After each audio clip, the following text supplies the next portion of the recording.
Hello, and you have no idea how low I can stoop. Welcome to Best of the Rest, the show where we take a second look at movies that were poorly received upon release and challenge ourselves to only talk about the things we like and what the movie does well. It's Sports Movie Month, and this week we are talking the 1992 film, The Mighty Ducks. My name is Chris Logan, and I am joined, as always, by my Pee-wee co-host, Andrew Williams. All right, you ready for this one, Andrew? I am indeed. You're a big hockey fan these days, recreational hockey player, and you're a millennial like myself, so you probably have some affinity for this film. What's your history with the movie? Was it in your regular rotation growing up? Yeah, I'm sure it was. Like, I remember for my birthday one year. I think we rented this at the Blockbuster. You know, dating myself even more. But yeah, this was definitely something that was like in the rotation. We like had it taped off TV or something, and I've definitely watched it. It always gave me that kind of like passive interest in hockey. But living in Texas, as we do, hockey's more of a concept there than an actual thing. But it's Houston's dabbled with teams over the years. There was the Houston Aeros in the IHL, AHL for a few years until the Toyota Center management basically priced them out, and they moved up to Iowa and became the Iowa Wild.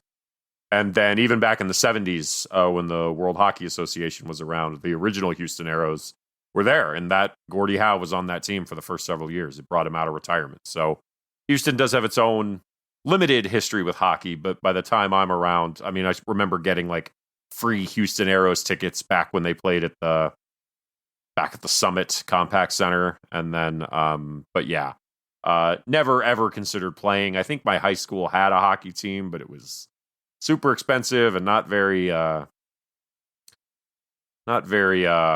the word I'm thinking of, Chris? Practical.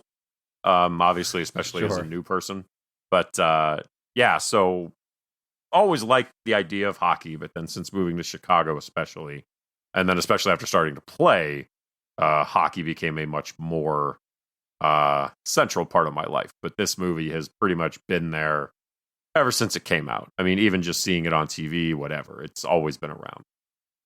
This is definitely the first movie I think of when I think of hockey. It's more or less my introduction to the sport. I grew up watching all of the films. They all kind of bleed together for me. I mean, as a kid, I'd watch 1, 2, 3, out of order, in order, just whatever. And then reflecting back on them as an adult, it takes a minute to kind of remember which scene goes with which movie or which movie introduces what character. So watching this movie back, I was expecting some things that don't happen. They save it for the sequels. But yeah, definitely loved the movies as a kid. They weren't necessarily my favorite, but as a kid, you just watch the kid movies over and over again, whether they're your personal favorites or not. You just absorb them all. It's just kind of what you did. But right. I definitely kind of had that interest in hockey, but as you said, being in Texas, no way to actually play the sport to this day. Have never put on ice skates, never been on ice, never come anywhere close to playing hockey. But I do like the sport as much as someone can in my regional area. I used to go see the Houston Aeros pretty regularly, and I might have said this on the podcast before, but the week that I decided I'm going to invest in a Houston Aeros jersey, they announced they were moving to Des Moines. And so I kind of feel like I'm responsible for doing that, for having the gall to buy a jersey. You bought the jersey though, right? I still got the jersy. I bought it. Yeah, it's in my closet. Beautiful. I wear it every now and then, just for the heck. It's kind of for the novelty of it at this point. Yeah. But I actually have a couple of Houston Aeros jerseys, so I respect it. I can remember distinctly, like, even trying to watch some hockey as a kid, and like I couldn't do it. My biggest issue was, honestly, it doesn't translate well to TV, especially back then, because I couldn't follow the puck. I never knew what was going on. It was so hard to see on a CRT TV. And I think hockey might be the sport that benefited the most with the transition to HD, because it is much more clear and easy to watch on TV now. Fun fact, Andrew, the technology you see when you watch an NFL game where you see the line of scrimmage and the first down marker and all the graphics on the field, that technology was developed for hockey originally. They developed it to put almost like a flame, kind of like laser on the puck, like where it went, like a trail, and fans hated it. But they repurposed the technology for the NFL, and now it's, you can't imagine watching a football game without the helpful on-field graphics. What's that called? I think the hockey version was called Fox Tracks. Sounds right, yes. Yeah, and so, because that was like you said, the whole thing was it was tough to see the puck. It was tough to follow the game for some people. And it's interesting, like, I'll watch old games just as, like, just for, like, noise in the background while I'm doing something. And I do agree that, like, the game can be super hard to follow, especially then. And so, like you said, modern hockey, I think, definitely benefited from HD's upgrade immensely, to just, first off, being able to show you more of the ice, and then also being able to kind of just make things clearer. But, like, hockey was never something I even watched a lot as a kid. Like, it was always just that thing that seemed kind of cool, and, you never really were able to do anything with that.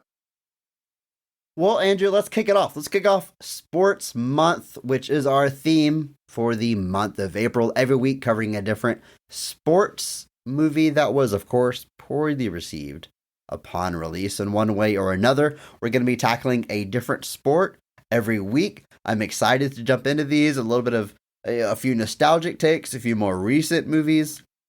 It is going to be a good time, Andrew, but we're starting here with The Mighty Ducks, released October 2nd of 1992. Made on a budget of $14 million, it brings in $50.8 million at the box office. A pretty big hit when you consider that budget, well beyond the expectations at the time. Critically, however, it is not well received.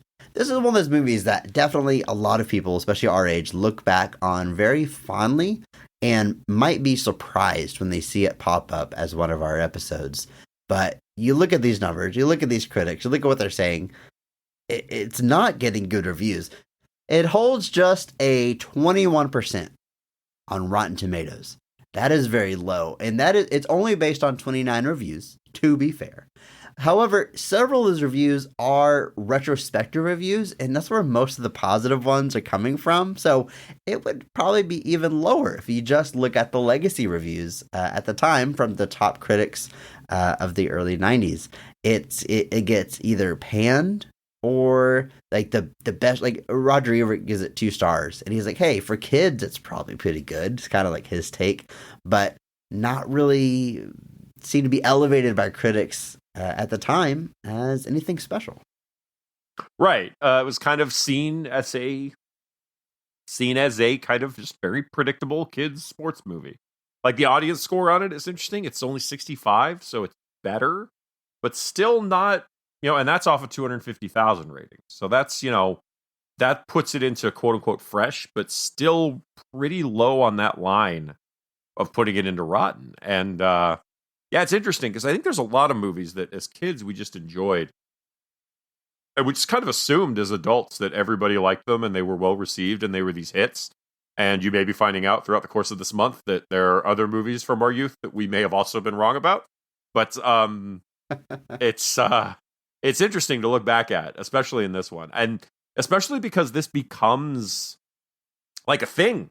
Like, there's 3 of these. There's 3 of these movies. There was a TV show a couple years ago that was like a legacy sequel, where Emilio Estevez came back, and like it's a wild thing that it became so much off of a movie that wasn't well received, but at the same time made that money. So can't deny that aspect of it though. And there was an animated series. Do you remember that weird thing, Andrew? That was like the anthropomorphic ducks. Yeah. Yeah, like sci-fi or ducks something that like travel through the universe and play hockey, but also fight evil. And I remember the pilot for that so well because there's a big dramatic death. Like, their leader dies in the pilot and passes his mask on to who would become the new leader for the rest of the show. And that's how hockey works. When you get taken out of the game, you actually give your helmet to the next player. Like, it's a rite of passage. It's no, yeah. I remember that show existing. I remember almost nothing else about it. Like I remember some images and stuff, but it's one of those things that you're like, oh, like I would have expected like a kids TV show based off of this without question. I would not have expected that. Yeah, they'll just take the name and just attach this entirely different concept to it, and sure, why not? Kind of like Walt Disney buys an expansion team for the NHL, calls them the Mighty Ducks, even though like the movie is about children playing hockey. It's about a PB team, so to take like a professional team at the highest level and name them after a fictional PB hockey team, it's a heck of a decision, Andrew. But it's Disney, you know, go big or go home. It is very interesting. The current Ducks are no longer owned by Disney. Disney doesn't own them anymore. But then they changed their logos and they look kind of dumb. But yeah, those original the original Ducks uniforms are those ones from the second movie that they get with basically by that point they were just they brought in those uniforms, and it's a very, very weird thing to think about that the modest success of a child's film franchise leads to a team still being called the Anaheim Ducks. Multiple Stanley Cups and everything at this point. Let's take a look at the creative team behind this movie. It is written by Stephen Brill. Stephen goes on to have a very long career in Hollywood, very successful career. This is his first accredited screenplay, but also goes on to write many more movies and step into the directing chair. And a few of the movies he's directed, Andrew: Little Nicky, Mr. Deeds, The Do-Over, Sandy Wexler, and Hubie Halloween. The dude has made it to the inner circle of Adam Sandler. There's nowhere. Exotic locations and hang out with a bunch of buddies and happen to make a movie along the way. Live into the dream, I tell you. Yeah, it's that was actually surprising to me because he does write this film as well as the sequel, and then I think he is a credited writer on the third one as well. So he's definitely like the architect of this franchise, I guess. But then also, like you said, starts directing. Actually directs a movie in between Mighty Ducks 2 and 3. Another classic from my youth called Heavyweights that he actually writes and directs. That features a lot of a couple of people that would go on to be associated with Adam Sandler, like Alan Covert and a couple of others, but also notably features many child actors from some of the Mighty Ducks films. Another film from my youth that holds a 29% on Rotten Tomatoes, thus rotten. Maybe we'll talk about it one day, because I love Heavyweights. I watched it a lot, love it. But unironically love it. I haven't revisited it like as an adult, I think, at all. So I would love to go back to that, and I'm sure there's plenty of positives that we could find. So hey, maybe Ben Stiller's performance alone is your only positive you need, folks. The proto White Goodman there. Yeah, so Stephen Brill, like you said, he's in that Adam Sandler inner circle.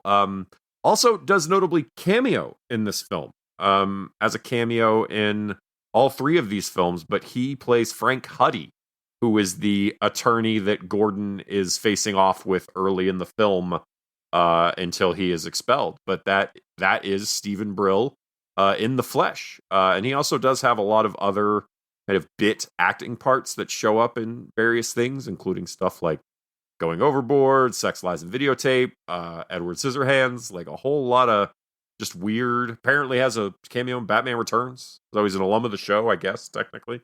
But all over the place. But yeah, his first credited script. And like you said, still out there. I think I watched Hubie Halloween when it came out, and I saw it directed by Stephen Brill, and I was like, no way. I was like, good for you. And then I realized that he's been working with Adam Sandler for 20 plus years now. So good for you, Stephen Brill. The movie is directed by Stephen Herrick. This is a PH Stephen, not to be confused with Stephen Brill. He uses the V spelling. Now, looking at these credits, leading up to the Mighty Ducks, he had already directed Critters, which is this fun little horror movie that has a cult following, as well as Bill and Ted's Excellent Adventure, which also has its the own greatest movie of all time. Different cult following. And yes, Andrew, you are certainly part of that cult. And then Mighty Ducks. And all three of those movies are looked back at so fondly and it could not be more different. Right? I mean, totally different movies, but all directed by the same man. I always love seeing directors that can kind of adapt in that way. I think it's pretty interesting. A bit of a journeyman director, goes on to have plenty more credits. Later on in his filmography, one that I have a particular soft spot for is the movie Rockstar with Mark Wahlberg, a movie that me and friend of the show, my wife, quote almost daily, to be honest with you. So again, possibly, I don't know the reviews on that one. Maybe that one's a future episode of our show, but still out there doing his thing, and a native Texan. So shout out for that. Born in San Antonio, which is, it's one of the cool cities we have here. So I will tip my hat to you, sir. That's where you go for the history. You want the history of Texas, you go to San Antonio. If you want the food, you go to Austin. If you want the business, you go to Dallas. It's quite an eclectic. I guess you go to Houston for that too. Give you the business in Dallas. I mean, just commerce. People just go to work in Dallas. Dallas and Houston are where people go to work. No, like you said, this early filmography, like you said, Critters, which is like a horror comedy. Bill and Ted, which is like a sci-fi comedy. I mean, he definitely leans towards comedy with his stuff, but like you said, Critters has got the horror. Bill and Ted has obviously got the history and the sci-fi. And then Mighty Ducks, just being a kids movie, also directs "Don't Tell Mom the Babysitter's Dead." I watched that one a lot too. Yeah, like, dishes are done, man. Like I met what's his face, Keith Coogan, at a screening of this years ago, and it was an absolute delight. But then went on to direct like the Three Musketeers movie that Chris O'Donnell was in with Kiefer Sutherland and Charlie Sheen. Who could forget? Who could, like Holy Man with Eddie Murphy, and even directed the 2011 classic, The Chaperone, starring Triple H. What a career, but also and just even other things. Just like he directs Mr. Holland's Opus, which is just like such a, like, if you lined all these movies up and was like, what do they have in common? I probably couldn't tell you. Like, I would have never thought they were all directed by the same person. So, a very, very eclectic, varied career. Like I said, still out there doing a few things here and there. But just had a movie released in January on Netflix called Doggone. Looks sad. I ain't gonna watch it, but good for you, other Steven. Good for you, Steven, and good for you both, Stevens. And with all that being said, I think it's time that we jump into this Steven and Steven joint. Andrew, are you ready to talk some Mighty Ducks? I am indeed.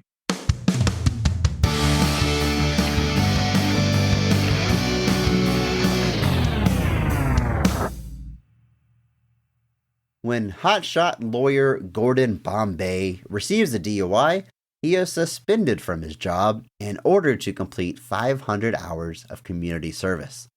He is assigned to be the coach of an inner-city Pee-wee hockey team simply called District 5. Despite playing in the league as a child, Coach Bombay now loathes the sport due to losing the championship in his final year as a young player. After a few games with the team, he begins to bond with the kids and decides to ask his firm to invest in the team's equipment and branding.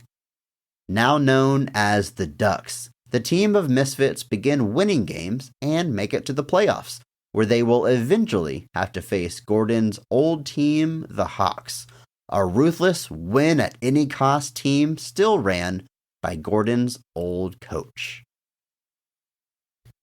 Who would have thought, Andrew, in the final game, they got to face the team that dresses all in black? This movie, and I say this lovingly, is rife with cliches, but I think some of them maybe at the time were already known and possibly tired, but a lot of them I think stem from this movie. This is not the first inspirational sports movie, but it definitely lays like a new template that gets repeated on and on. after the success of this film. Basically, any kids sports movie that comes out after Mighty Ducks is basically just a stealth Mighty Ducks remake, for lack of a better way to put it. Like, and obviously, like the down on their luck team that are no good that get coached to success. That's been in adult sports movies for years and years and years. But yeah, this template of Mighty Ducks was definitely wholesale taken. Like, you think of other movies like as a kid, like The Big Green. The Big Green is just Mighty Ducks with soccer. That's all it is. And Disney made that one too. They knew what they were doing, like everything. So it's Hardball, starring Keanu Reeves and Michael B. Jordan's in there. It's almost verbatim. Yeah. It's just baseball instead of hockey. Not a complaint. I still love the movie, but we'll probably do you never think watch about it again because it's horribly sad. Yeah, but like you think about any, like especially hockey movie to this point, like Slapshot is kind of still the that's still a lot of people's kind of hallmark, the benchmark of hockey movies, just because it's Paul Newman playing a hockey player, which, the greatest actor of all time. And also Slapshot is very funny. And then obviously you've got stuff in the 80s like Youngblood with Rob Lowe, but like those are all mostly like adult targeted films. They're not really for kids. And then this one is really kind of the first big successful kids sports movie in a long time. So a lot of those things a lot of those stereotypes here, or even, like I said, things it's kind of taking from adult themed movies are all just coming to play here. And then this gets used everywhere. Like Bad News Bears was a long time before this. And, it's probably playing in the same ballpark, but with, the hockey spin. Well, Andrew, before we dive into the scenes of this film, first, we got to talk about this cast. Starting with the high point, the best casting and best performance of the film. Every episode, we recognize one person who goes above and beyond the call of duty, that they actually elevate the quality of the entire film with their performance. Now, we recognize that person by giving them the Mark Strong Award. Andrew, kick us off here. Who is getting your Mark Strong Award for the Mighty Ducks? This is interesting because there were some people that I think are due. There's a couple people I think that are bringing the material up a little bit, but I think I have to go with our lead, as it were. I'm giving the Mark Strong to Emilio Estevez as Gordon Bombay. I obviously remember this character very well. I always thought it was weird as I grew older. I didn't see Emilio Estevez in more stuff because I assumed he was like super popular and famous because he was in Mighty Ducks. Like I saw him in Mission Impossible and that was it for years, I guess. Didn't find out about, Men at Work until, years later. But I do like this performance. There is a wide range to this performance. He starts off this movie pretty insufferable. You're not rooting for this guy at all. You're kind of like such a douche. Such a douche in the beginning. I hope you go to jail. Like you're terrible. Like you're awful. I really don't like you at all. But by the end of the film, and we'll talk more about the scenes in particular, he's behind this team and he sees that he sacrifices his career for this team ultimately. And it's a big swing, but I think he does a great job keeping it relatively grounded. Come a long way from the Breakfast Club. Pee-wee hockey to Saturday detention to lawyer to Pee-wee hockey coach. It's quite the journey when you really think about it. But it's a good performance. I like it a lot.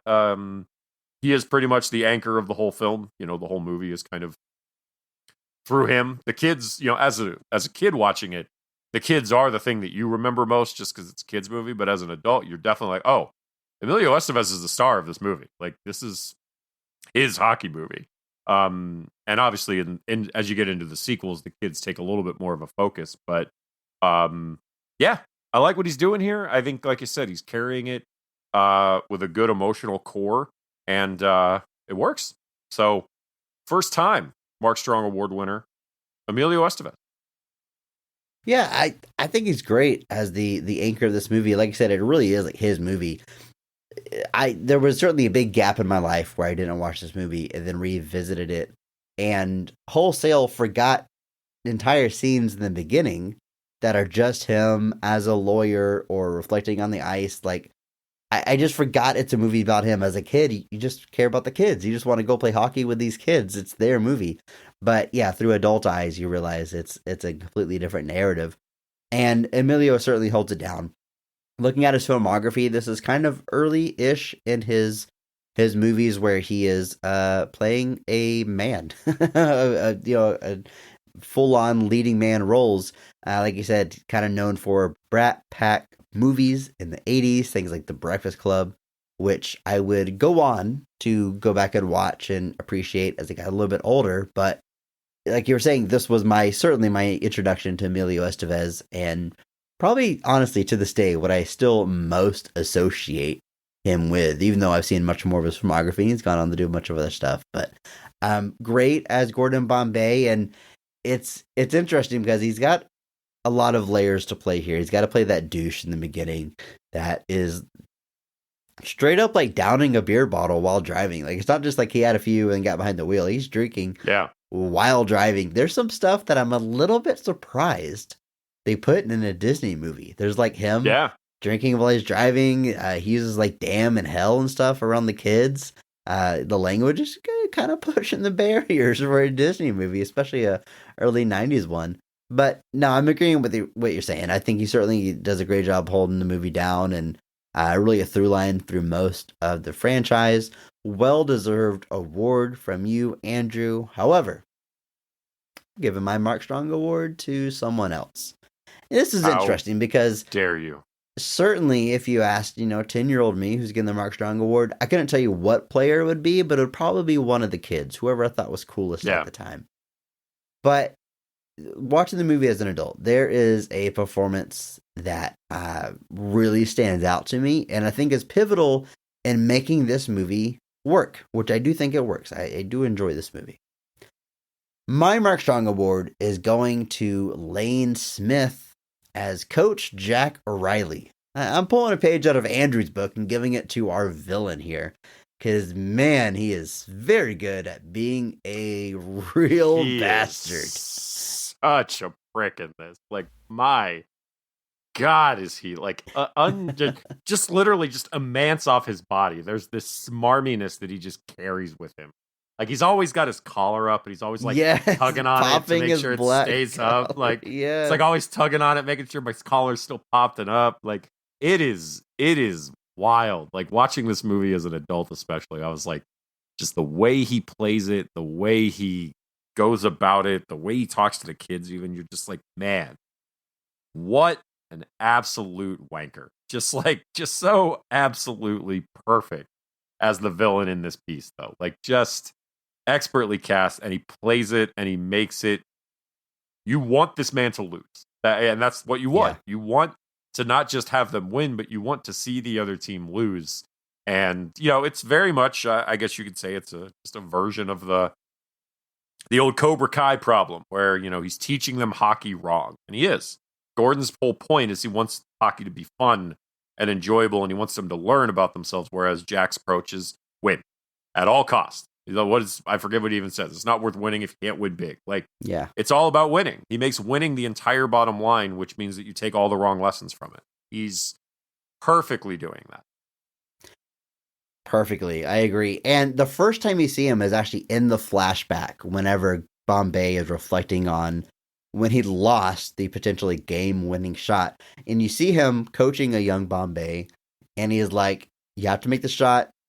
Your entire team is depending on you. If you miss it, you won't just let yourself down. You let your team down. He's like really putting way too much pressure on this little kid and not being supportive at all. And in that scene, it's not necessarily, we're not supposed to think he's the villain just yet, but you're still watching it and you're like, damn, dude, like, ease up a little bit on this kid. Yeah, like, my God. To me, the masterstroke of this character is that he's not, I mean, he is kind of the typical coach of the bad team, but it's not, he doesn't constantly berate his kids, right? He doesn't constantly say, you're garbage, you're trash, and scream and yell all the time. He just coaches them to do the wrong thing. Like, his evilness is in what he's asking of them, not directly how he's treating them. You know, Right. he's not like threatening to like physically punch a kid, like I said, scream at him or whatever. Right. He's supportive and celebrating when they do what he asks. Just the things that he has to do are nefarious and not not fair play, Andrew. Not very sportsmanlike. Yeah, not very sportsmanlike at all. Good way to put it. So there's just enough layers there where I think it makes him a little bit more three-dimensional than just the angry, screaming, yelling guy. And he's so manipulative. Oh, like when he first sees Bombay as an adult. And at first he's kind of nice to his face. And he's like, wow, it's good to see you again. He talks about how good of a player he used to be. And then like he makes it a point to like rub in that loss. They have all their banners hanging in the arena. And one of them, they got second place. It's whenever Bombay missed his shot as a kid. He's like, oh, I wish they would take that down. Don't you? Like, just taking this opportunity to like just rub it throw that in his face again, 20 plus whatever years later. So, just a real son of a bitch, Andrew, but played so well. You can tell it's a great performance by how much you hate the guy. So, Mark Strong Award. I gotta agree, and I see we've probably all seen Lane Smith and other things. He notably was the same year this comes out. He's District Attorney Jim Trotter III in My Cousin Vinny, which a classic. And he plays the foil in that movie, and he's perfect at it. He's just the right level of. He's got this. God, I don't even really know how to describe it, but it's like this Southern gentleman, but he's a huge douche. Like it's like on the outside, it's just this dude. You're like, oh, that looks like a perfectly nice professional individual. But then he starts talking, and it just gets under your skin, and you're like, thanks, I hate it. Like you're just like, God dang it. I also remember him heavily as being Perry White on Lois and Clark: The New Adventures of Superman, where he took kind of Perry's classic Great Caesar's Ghost and turned it into Great Shades of Elvis. And things like that. But I thought he was particularly good as that character. He had a couple of guest spots on King of the Hill as some people, which again, King of the Hill, greatest show of all time. But I guess we do need to put a big rest in peace out to Lane Smith. He was diagnosed with Lou Gehrig's in 2004 and passed away the next year. But what a career. R.I.P. Tons of great things to his name, including two particularly good turns as the would-be villain in 1992. And what more can you ask for? Well, Andrew, let's go ahead and round out the adults in this cast, because there's not very many. And mostly it's kids, it's the team. But someone I want to shout out is Joss Ackland, who plays the character of Hans. Andrew, this #PP, this is such a weird character to me. I feel like you could wholesale take this character out of the movie and change very little. It's so weird. I disagree. Felt the need to add this. Okay, I'll say my piece and I'll let you heap all the praise. I mean, all the praise to Joss Ackland. Has played so well. He's clearly like a stand-in father figure for Bombay after he lost his dad. They have a lot of history together. But like the first time you see him, it's like when Bombay, he's first coaching the team. It's not his proudest moment when he's coaching the kids. Hans looks at him disappointed, walks out of the arena, and Bombay is like, Hans? And he goes and chases after him, and he walks outside, and he's nowhere to be found. It's like, is this guy like a ghost? Is this someone that was his old coach and he died or something? Like, no, he just runs like the pro shop where they get their equipment, but has this sweet relationship with Bombay. It's just this extra layer that's added to the movie that I find a bit interesting. But of course, well played. Very sweet role by Hans, played by Joss Ackland. Which Joss Ackland, born February of 1928, 95 years old. The man is still out there kicking, so good for you, Joss. No kidding. I remember him from a bunch of things. I remember him as the villain of Bill and Ted 2, of all things. And also the villain, I think, in Lethal Weapon 2. And then he was also, I just saw this on his filmography, but the audiobook Rise of an Ogre, which was the Gorillaz autobiography, he's the narrator on that. So fun. That's wild. Don't get me wrong, he's definitely got a good narrator voice buried in there somewhere. I actually genuinely going a little bit easier. I love this performance. I think this character is very pivotal to Bombay finding his way back, and I will be talking about that more in a bit, so I won't go too heavily into it. But yeah, like you said, you kind of hit the nail on the head, though. He's basically acting as like Gordon's conscious this time around since his dad's gone. He's the one that's kind of bringing him back down to earth and being like, you know, you used to love this, and you stopped loving it for the wrong reasons. And that was a message that resonated quite heavily with me. So like I said, we'll talk about that a little bit more later. But like you said, a very sweet performance. Definitely not like Lethal Weapon 2 or Bill and Ted at all. Lethal Weapon 2, he's the bad guy. And he keeps talking about how he's got diplomatic immunity, so they can't do anything to him. Like, that's the whole running thing in Lethal Weapon 2, is it's like, I've got diplomatic immunity. You can't arrest me or shoot me or anything. That was his whole plan. Basically, like, I come as a diplomat, and then I commit crimes because they can't do anything to me. But I do love this performance. I think it's great. I think he is obviously becomes kind of one of Gordon's confidants. He does not appear in the second one, but does return for the third. In the second film, you find out that Hans has a brother named Jan, who basically just fills the exact same role that he would have had in that film had he been in it. And then for the third film, he actually does return, where they actually, spoilers, folks, kill off the character. He passes away, and that's a big emotional beat in the film. But Joss Ackland doing a great job here, showing he's got some range, especially if you've seen Bill and Ted 2 or Lethal Weapon 2. Something about him being in sequels where he's the villain, apparently. I guess that's why he sat out the second one, because he would have had to have been the villain. And you just can't do that. He's always the villain in part 2, yeah. In part 2, he's always the villain. But great performance. Like I said, I'll be talking about this a little bit more in a bit. But I think he does a great job here. So, and then lastly, I want to shout out Heidi Kling, who plays Casey Conway, our lead child, Charlie, his mom in the film, who is a single mom and has a bit of a romance. They get struck up with Coach Bombay. Now, hashtag PP. It's unfortunately just not a big part given to our sole adult female lead in the movie, and most of her scenes are dedicated to simply a romance with our lead actor.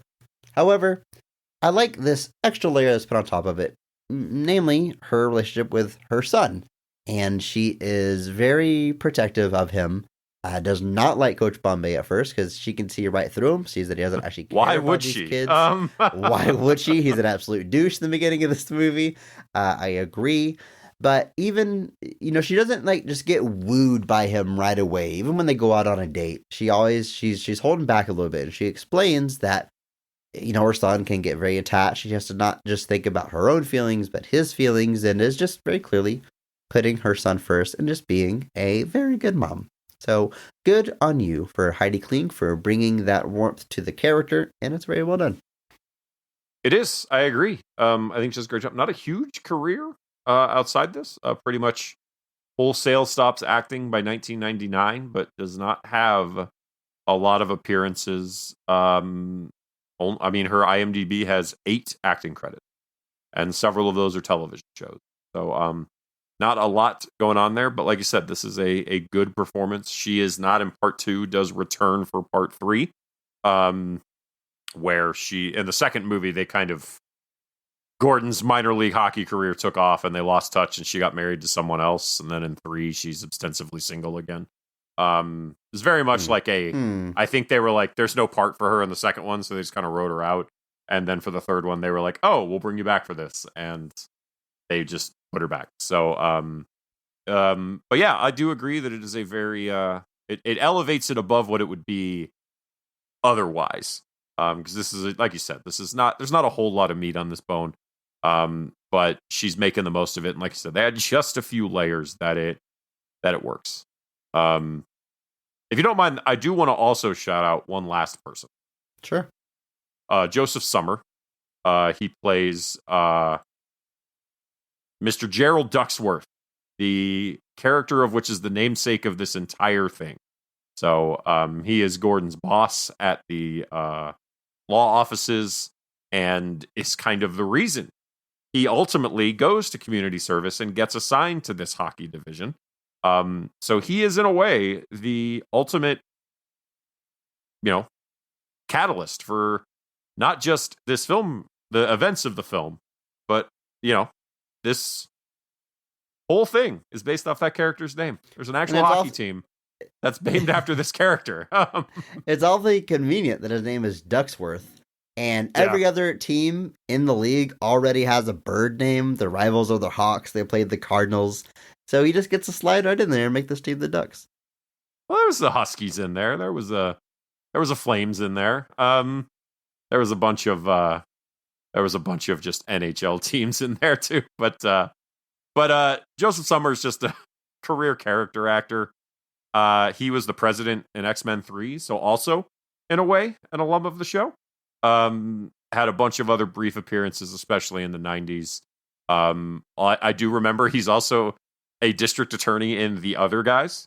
He is uncredited. He's literally in the movie for like one scene, where he just is in Michael Keaton's office, and it's all about how Will Ferrell and Mark Wahlberg are doing a terrible job. But I just remember him briefly from that as well. But yeah, I figured we just needed to shout out the namesake of the whole thing. Let's talk about this hockey team, these kids. There are quite a lot of them, Andrew. We got to start with Joshua Jackson, who plays our lead, Charlie Conway. And he is certainly the person that Coach Bombay sees the most of himself in. Charlie kind of has a reputation for not being able to make the shot whenever all the pressure is on, but is otherwise a great player, very, very much like Coach Bombay himself. Joshua Jackson he goes on to have a great career, makes a very successful transition from child actor to adult actor, movies like The Skulls and Cruel Intentions, currently on the show Dr. Death, which I think is on Peacock. A friend of the show, my wife, really enjoys it, but I've seen him in a few episodes of that.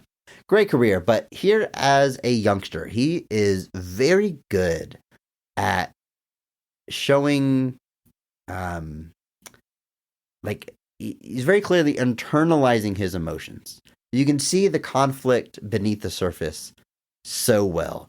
Like whenever Coach Bombay is trying to teach them to cheat, and you can see how conflicted he is. Or when Coach Bombay comes to apologize for his actions, and he's listening to what he's saying and deciding if he's going to forgive him. Like internalizing a lot of stuff very well with his eyes. You can see early on that this kid's going to have a great career. And like I said, he goes on to do just that. Yeah, he's doing a great job here. He's definitely the most featured member of the team. And like you said, you can see that there's an inherent, I don't know if you want to call it innocence, naivety, goodness to the character, where even when Bombay is telling them to cheat, he says no. He's like, I'm not going to do that. He has the chance and he won't do it. And he's I think he does play a big part in Gordon realizing that he's wrong about what he's doing. But Joshua Jackson, like you said, quite a career, transitioning out of this and then into things like Dawson's Creek, then even onto a show I was a big fan of called Fringe for a great many years. And like you said, he was on Dr. Death and will be actually in a upcoming television adaptation of Fatal Attraction, which will be a heck of a thing to watch. It's him, Lizzie Kaplan, Amanda Peet. Looks like a heck of a thing. But I do like the character a lot here. Jake Gyllenhaal apparently got this part, and then his parents did not let him do it. Think of Fat World. Such a strange thing to think about, Jake Gyllenhaal being in this movie. But I think he did all right for himself, despite that. He just turned into the greatest actor of all time. No big deal. About to be featured in Guy Ritchie's The Covenant, which it will be great because Jake Gyllenhaal's in it. But it is, I'd say he's doing a great job here. I think he's definitely the core of the team, and he's adding a lot of heart to that core group. I think it's funny. Jake recounts the story of his parents not letting him do this, even though he was awarded the part. Because, he was a child actor. It's not like they just didn't want him to act, period. But the shooting schedule for this particular movie would have taken him out of school too much, and they wanted to instill in him that education was the most important thing, which is, hey, sounds like good parenting to me, Andrew. I'm sure that those months missed because he didn't get to do this movie were greatly lost. I'm sure Joshua Jackson thanks his parents. Let's take a look at the rest of this team. We have Eldon Henson, who plays the character Fulton Reed. Now, this dude is cool as heck. I remember very distinctly just thinking he was cool as heck as a child watching this movie, and the sequels. He gets the form one half of the Bash Brothers, which is a lot of fun in the second movie and moving forward. But he's the really large character he's got a mean slap shot, Andrew. Accuracy isn't always there, but he's got the power. And 1 out of 5. It cracks me up because you know that he's in real life basically just a normal sized kid like everyone else in this movie, but like all the angles they put on this kid and or boxes they clearly have him standing on for certain shots to make him look like this monster child is very funny. It's kind of transparent when you look back as an adult. But again, as a kid, I just thought he was a really cool dude. Yeah, I mean, he's definitely presented as the cool player on the team. He's the tough one. You know, he's not really an enforcer because he doesn't really beat anyone up. He just has the wicked slap shot that everyone's afraid of. And I love that they actually do factor that in as like a fake out method where like he goes for the shot and everybody runs away because they're scared and then they just slap it in. But yeah, I mean, he was the cool one. He was the dude that just didn't even speak. He just like growled at people. And I was like, oh man, that's cool.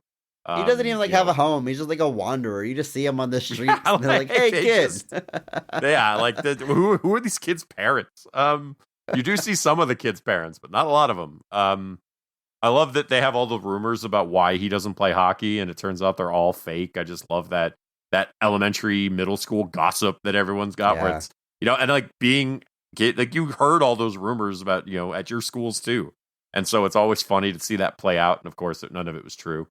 But yeah, Eldon, obviously probably more known to some of our listeners as Foggy Nelson on Daredevil and Associated Media back in the mid-aughts or the mid-2010s rather. And don't know if he'll be returning yet for Born Again.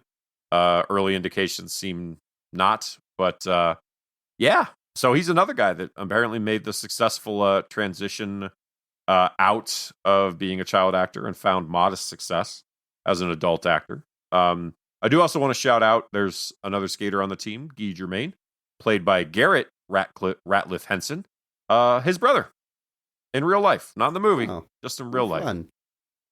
Andrew, something I've talked about multiple times on this show is how I struggle sometimes whenever you see an actor early in their career and then decades later, and they look nothing alike. They don't look like the same person anymore. Mark Hamill, someone that I say that about, but Eldon Henson looks exactly the same. The first time I watched Daredevil and saw him as Foggy, I'm like, dude, it's the Bash brother from Mighty Ducks. Yep. Like it looks like he's aged 5 years. Like he's aging well. I will say that.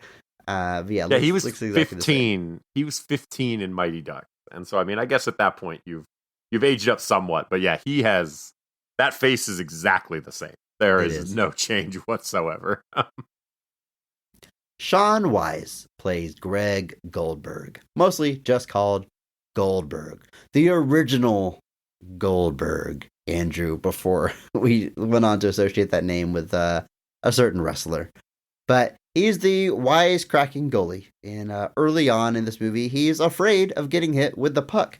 And who can blame him? He has Esquire magazines as shin pads. It probably was not very comfortable, but learns to get his confidence, learns to stay in the goal, and becomes, by most accounts, a pretty good goalie, Andrew. Yeah, I just started playing goalie myself a few months ago, and yeah, it is it's wild, to put it simply. You got all those pads on, and it does help, but people are still firing pucks at you pretty fast, and it's just hard to take that edge off. But yeah, he's the goal. Yeah, like I said, he's the goalie who's afraid of puck. Again, another guy I saw plenty in my youth. Heavyweights. He was one of the main characters there. I also remember him being a brief recurring character on Freaks and Geeks in the late '90s, early 2000s. Did have a struggle with some drug issues in the late 2010s, but here lately seems to be sober. Has been sober for several years now, and seems to be gearing up for a little bit of a comedy career, perchance. But seems to have got himself back on the right track. We probably could have asked him to be on this episode. I'm sure one of these kids would have absolutely been on this episode if we'd actually tried. Well, hey, it's not too late. If you're listening to this episode right now, hit us up. We'll do a follow-up. Oh my god.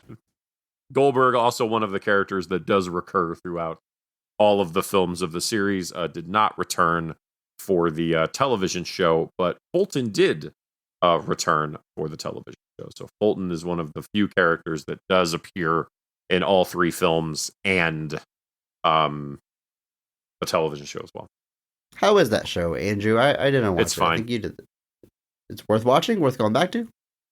It's fine. Okay.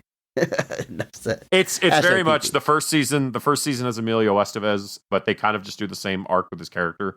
Like, he got burned by hockey, so now he doesn't like it. But at the course of the series, he slowly reveals why he left hockey, why he came back, and one of the Gilmore Girls' mom plays the main woman. But it's the same setup. The only flip is in season 1, the Ducks are now the Hawks. Like, the Ducks is the team everybody wants to be on. Well, no, they're such a successful Pee Wee team after the films I see. that it becomes the dominating legacy team that everybody wants to be on. But because of that, the team has lost its way. So Bombay teams up with this mom to kind of coach these kids into kind of finding their own way as hockey players since they can't be on the Ducks. I did not watch season 2. Emilio Estevez did not return for season 2. Apparently good old contractual issues there. It was originally reported it was COVID related, but turned out later it was just money. He just, thought he was worth more, which, props to him. But Josh Duhamel, whatever his name is, he came in his place. No relation to the series, but I guess he's more attractive. I don't know if that matters, but so I never. You saw didn't watch. 2. No Emilio, no Andrew. Yeah, why? Mighty Ducks without Emilio Estevez. Don't try that on me. Brandon Adams plays Jesse Hall.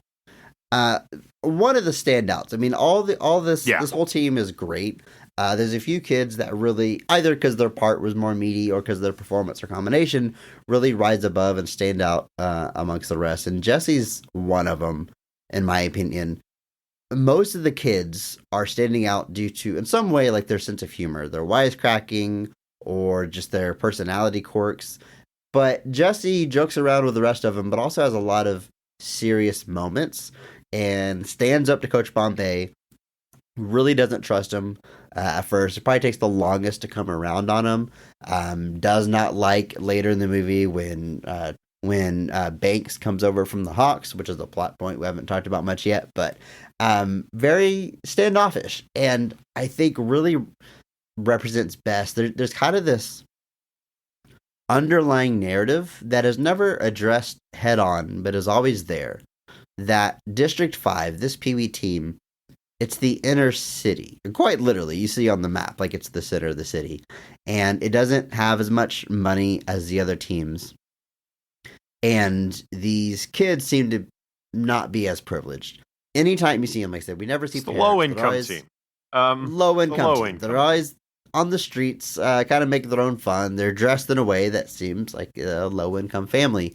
And he uses the insult cake eater the most, talking about the Hawks, which they never really explain that, but it's just a way of saying you guys are rich. He's just you're not one of us, right? He calls he's eating the cake. Yeah, Marie Antoinette. And I think it's interesting for this layer that's in the movie. Like I said, it's not the main plot point. It's never explicitly said, but it's always there. I think it's handled really well, and I think Jesse Hall is carrying that thread of the movie the most and does it extremely well. I think so. Like you said, his whole rivalry with Banks seems to kind of be born out of like a sense of privilege to a degree. Like he doesn't like Banks because Banks has had it so comparatively easier than him and his family and his dad says, this is my overtime paying for my kids to play hockey.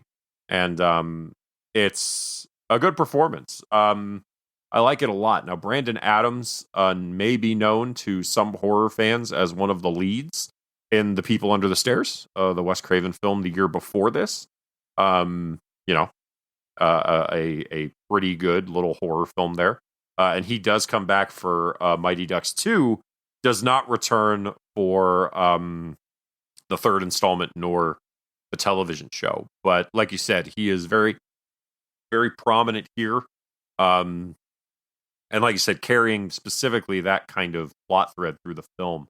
Like you said, it's definitely like danced around. Because like even when Bombay meets them for the first time, I mentioned this joke, but he's like, maybe one day one of you will write a book about this in jail. And it's like, why would you just say that to a group of kids? Like, why would you just assume they're all delinquents? But if you, again, assume that they're the low-income inner-city kids, it adds a little bit more to it. And you're a douchebag.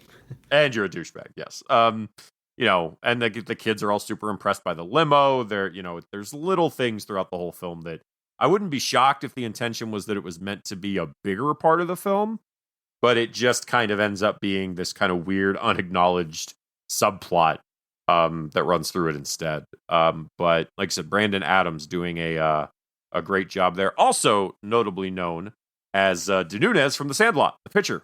For anybody that remembers The Sandlot. Another sports classic from childhood. Featuring Benny the Jet, Mighty Ducks 2 and 3. So it all just feeds itself back around. Yeah. You got the big green wild. kid in there. Yeah, it's all, yeah. It always comes back around. It's all like weird. Like there's the degrees of separation are so small between some of these. It's ridiculous. Matt Doherty plays Averman, the Avester, Mr. A-Man. It's his entire quirk is that he gives nicknames to everybody. They essentially took Rob Schneider's making copies guy from SNL and put that personality into. Was that before or after this though? That's actually a good question. I don't know when that Rob Schneider bit starts, but that's basically, like you said, that's essentially what Averman does in this movie. Is nobody's called by their real name. They've all got their nicknames. And he is one of the few that is in all of the he shows up in all three films and then is also cameos in the television show. They do an episode of the TV show in season 1 where a bunch of legacy players come back, like 4 or 5 of them, for some big Ducks gala that they don't invite Gordon Bombay to, and they all get outraged by it. But yeah, that's his whole job in this movie, is to just be annoying, basically. That's all he's really doing, and he does a great job at it. J.D. Daniels plays Peter Mark. Andrew, which one is Peter Mark? He is the kid wearing the leather jacket with the backwards hat who gets all indignant at Gordon Bombay's sarcasm when he says they don't deserve to live. Fantastic. Honestly, one of the standouts, despite me not remembering the name of the character. a lot of personality in this character. Yes, he looks like a character from Hey Arnold, come to life. He's got that leather jacket, the backwards cap. Yeah, like I said, a lot of personality. Definitely has a big mouth despite his short stature. Gets him into trouble a few times. Also kind of carrying the subplot of the inner city kids, low income family, kind of having this rivalry with the more privileged kids. And it's great, a really good performance. I mean, like I said, a lot of personality, I think, is the best way to sum it up. Yeah, that's I think right. He's definitely presented as one of the more outspoken of the group. He does not appear in any future installments of this franchise or anything. He is one and done after this, but what a mark to leave. As Peter Mark. Get it? See the joke I did? That's very good, Andrew. Thank you. I thought you'd appreciate it. But I wanted to point it out just to make sure that you understood. All the best jokes get explained immediately afterwards. Yeah, let's keep talking about it. It'll only get funnier. Exactly. Aaron Schwartz plays Dave Karp. And I'm running out of ways to distinguish all of these kids, but I want to say like he's the funny one on the team, but like a lot of them, They're all are kind the of funny. ones. They're all kind of funny, and he might the razz on the other teammates the most in a loving, fun way, but I think he's the one that at the end where they decide to give Charlie the shot. Like, who should take the last shot? And he's like, what about Charlie? And he's like, what about Charlie? Like, we're not going to think about giving him the shot. Yeah, just a bit of Charlie gets the breakaway. Charlie gets the breakaway, and Gordon gets all excited, and he's the one that's like, don't worry, he'll screw up. And then he does. Yep. But, Aaron Schwartz, another one who showed up in heavyweights. So I definitely associated him more with, there was a period of time where like, I forgot he was in Mighty Ducks and just remembered him for heavyweights. And then it all came back around. I had no idea that he was apparently on Gossip Girl, though. And then returned for the Gossip Girl revival as a character named Vanya. I don't know what any of that means, Chris. I'm just a little surprised to see it on his filmography. I also see that he was the facial reference for Young Ego in Guardians of the Galaxy Volume 2. Again, that's a lot of words strung together, but I don't know what they mean. Because Young Ego is just D.H. Kurt Russell. So maybe he is just the person they grafted Kurt Russell's face onto. I don't know. But what a career. But yeah, he's definitely he definitely talks the most trash about his teammates and lets them know where they stand with him. Marguerite Moreau plays Connie Moreau. That's fun. They let her keep the last name. She is a girl, Andrew. She's a girl on the team, and not even the only girl on the team, which I think is a pretty cool thing to do, especially because this movie isn't chock full of a bunch of jokes about a girl being on the team. She's just on the team, and it is what it is, which I think... Look, I'm not going to go out and say like this is like some kind of progressive movie or anything like that. Sure. But like the easy thing would have been to be like, oh, you're just a girl, you can't play hockey, and then like she has a big moment and like, oh, you're actually good. They bypass all that, and she gets to just be one of the players, which I think is pretty cool. There are a few things like she's the first one to come up and like introduce herself to Coach Bombay and seems to really want to learn and improve. And seems real dedicated to the sport. And I mean, you could kind of look at that as a commentary on like girls working twice as hard to be the same recognition as guys. And there's also this little throwaway line where I don't know if it's supposed to play as a joke or what exactly, but he addresses them all by saying, hey, listen up, guys. And she's like, people. And he's like, oh, right, people. And it's not like played for a laugh, but I don't know exactly why it's there, but I guess I kind of appreciate it being acknowledged, you know? Well, and also it's like he doesn't like raise a stink about it either. Like it would have been so easy to have him just be like, you know, the guy that's like, oh, dude is clearly non-gender specific or guys Christ. Or whatever. Because, you know, those people exist. But I do love that literally she's like, people. And he goes, right, people. And that's just it. You know, again, it's kind of a weird line that it's there, but like I appreciate that it's there, but also that he's just like, right, of course. Like, you know, because it turns out calling people by what they asked to be called by isn't that difficult. I'm sorry. But that's after like he's turned his life around. Douchebag Bombay would have raised a stink about it and been like, oh, guys is gender neutral. That's what douche Bombay would have said. And this was 92, folks. Don't be like douche Bombay. Be like nice Bombay. Be the good Emilio Estevez, not the drunk Emilio Estevez. But I do like his performance. Marguerite Moreau, known for probably a few things, probably most notably for many people, Wet Hot American Summer. The greatest comedy of all time, absolutely. Appeared in the film and then returned for both kind of sequel series that Netflix did. She also does come back for the one of the reunion television episodes and is in all three films. So she is one of the characters that appears in all of those, and then has had a pretty consistent career off and on. Between television and films, seems to have worked pretty consistently. So, cool. Vincent LaRusso plays Adam Banks. He's the hotshot young hockey player that is a member of the Hawks originally until they realize that he's actually living in a part of town that should be designating him as a Ducks player. Bombay raises the stink about it. It causes the divide. A chain of events leads to him losing his job and choosing to coach these kids over having his lawyer job. A big moment for the character. Most of what can be said about Adam Banks is just like that. It's about what happens around him versus him himself. It's about his dad trying to live vicariously through him and thinks he can force his... It's a lot of drama, and the kid's kind of just stuck in the middle. Is a very good player, but gets taken out by his former team at the end. Like, really taken out. Like, he is hauled off on a stretcher. It's kind of serious, and we just gloss over it. But he plays it well. That struggle of... He says at one point, he's like, dude, I just want to play hockey. Like, right. Y'all are all arguing over this team. This, like, just let me play the game. I agree. I like that. I like that aspect, and it's definitely a little, like you said, there's a little bit of a commentary there on kind of parents living vicariously through their kids. That idea that, like, if my kid's not on the best team being the best player ever, there's no point. As evidenced by the fact that Adam Banks' dad is at the final game between the Ducks and the Hawks wearing a Hawks jacket. I'm just saying, Adam Banks' dad is the worst man alive. That's all I'm trying to say there.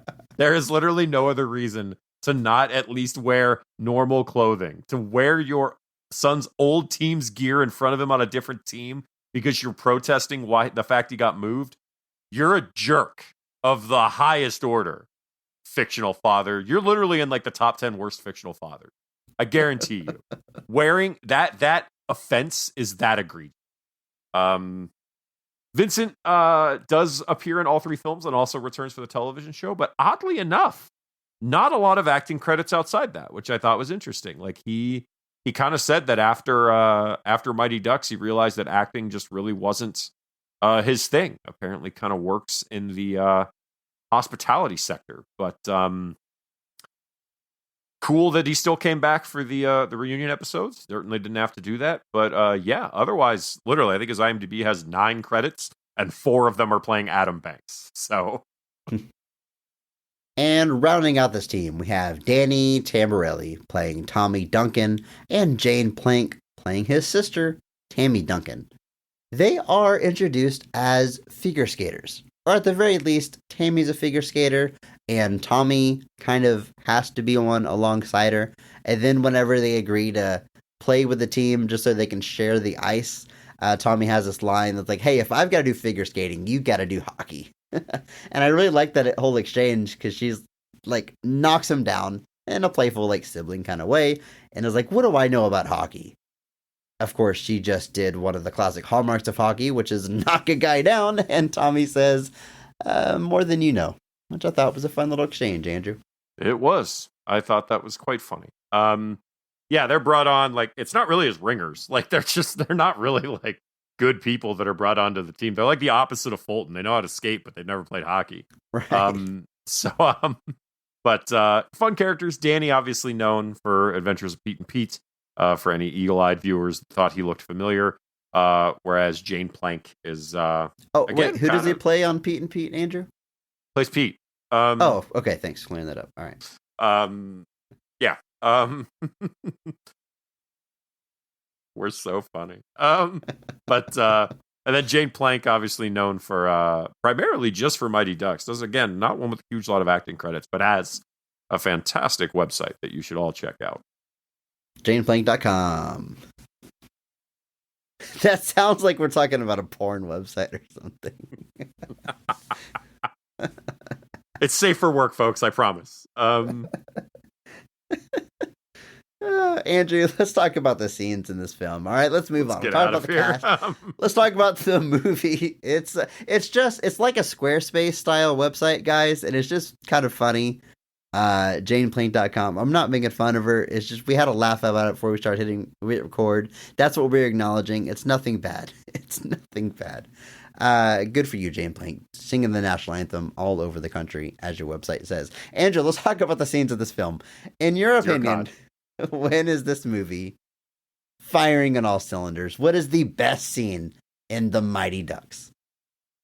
I mentioned, I hinted that this was going to be my favorite scene earlier, but maybe a bit of an odd choice. But I am actually going with the kind of meeting / reconciliation / kind of mental realization of Gordon. But basically that scene where Hans and Gordon kind of reconnect for the first time in what seems to be a great many years. It is basically, like you said, at the first game where they get beat quite badly by the Hawks, he notices Hans is in the audience.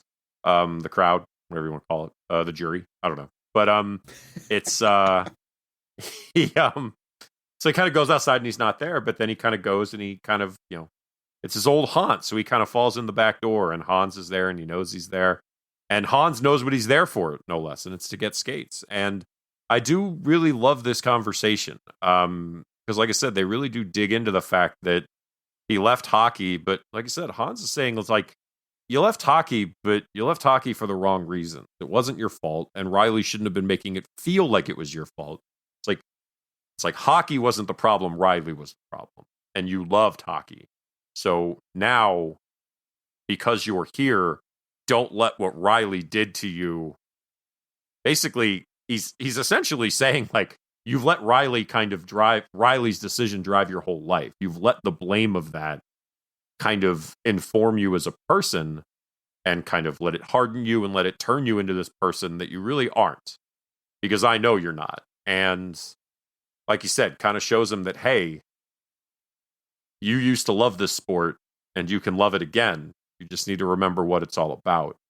And gives him a pair of skates, and that leads to Gordon kind of going out to a pond and skating for the first time in seemingly a great many years, and kind of just remembering how he felt as a kid on that ice and the feeling that he had then.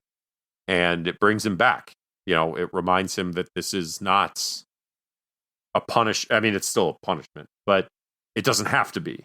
This can be something that can help him as much as it can help these kids. And like you said, I think Hans especially is a big part of why this scene certainly hits for me like it does, because he's doing he's carrying the emotional load of this scene and really trying to impart onto Gordon that it doesn't have to be this way. And, if you need somebody to tell you, kind of a proto version of the "it's not your fault" speech from Good Will Hunting, if you will. But but I like it a lot, and I was actually kind of surprised because I remembered this scene obviously happened, but I think Emilio and Joss in particular are doing a great job at conveying the right emotions with this scene and making sure that it has the proper weight for Gordon kind of realizing that he's gone too far. He's kind of already sort of realized it with the way the parents are all reacting to him and the way the kids are starting to look at him. He's starting to get the mindset that maybe this is wrong. And Hans is really the one that's able to kind of bring him back and be like, hey, here's how it doesn't have to be like this. And like I said, gives him the pair of skates. I love how he guesses his skate size. He's like, I guess you were 9.5. He's like, it's actually a 9. And he's like, wear thick socks, Gordon. But because that's all it takes. But I love the scene. It was great. It reminded me a lot of the kind of Alfred Bruce Wayne scene in Batman and Robin, where just out of nowhere there's this deeply emotional scene between these two characters in the middle of a movie where you're like, whoa, hey, no emotions here, folks. Calm down. You're Batman and Robin. You're not. You're the one nobody likes. Don't be doing this to me. But hashtag PP. But yeah, it works for me. Like I said, it's not a hockey scene. I guess it kind of is. He like skates at the end of it, but I just liked that kind of reconnection to the characters. You can sense that there's a history there, and you kind of get insight into how Gordon left the sports. Apparently his dad had died before that game. Like when in one of the flashbacks, O'Reilly says to him, I wish your dad could be here to see this. And so it seems to be that it's the loss of his dad and then not winning the game that kind of drive him out of the sport. And I think Hans even says Riley's an idiot. And he is. Dude's a huge idiot. But I love the scene. Sucks. Worked really well for me. Yeah. That dude straight sucks. But I love the scene. I think it was great. It did everything I wanted it to do. It's a good scene, Andrew. I agree with what you're saying here, and it's one of those scenes that I kind of wrote down. Towards the end of it, he reflects back on skating the ice as a kid with his dad. And literally the scene is like in sepia tone. Like they are doing like heavy, like this is an emotional flashback. As well, I took a note like, okay, this feels very cliche now. Was it in 1992? Was this tired by then? Was this one of the things that was kind of the norm by then? But by now, the parodies have outweighed the earnest attempts, and now it feels that way. I don't know. I'm not that much of an historian on sepia tone scenes to say, but it definitely stood out to me. It's a good scene. I like how Hans has the newspaper clipping about Gordon missing that shot because Pee Wee Hockey is that big of a deal that it gets its own article written about it. What's the deal with this? Like, how is he on this team for years with the same coach? Isn't it broken down like there's like 9 and 8-year-olds in a league and then 10 and 11-year-olds in a league? Like, wouldn't you be changing teams every year? Yeah, that's because I had to, my friend that has a kid on a PW4, which I think is 11, 12-year-olds. Like they did the way that Pee Wee Hockey works around here is that kind of the last thing they do of the season is an adults versus parents game. And they didn't have a goalie. Adults versus parents game?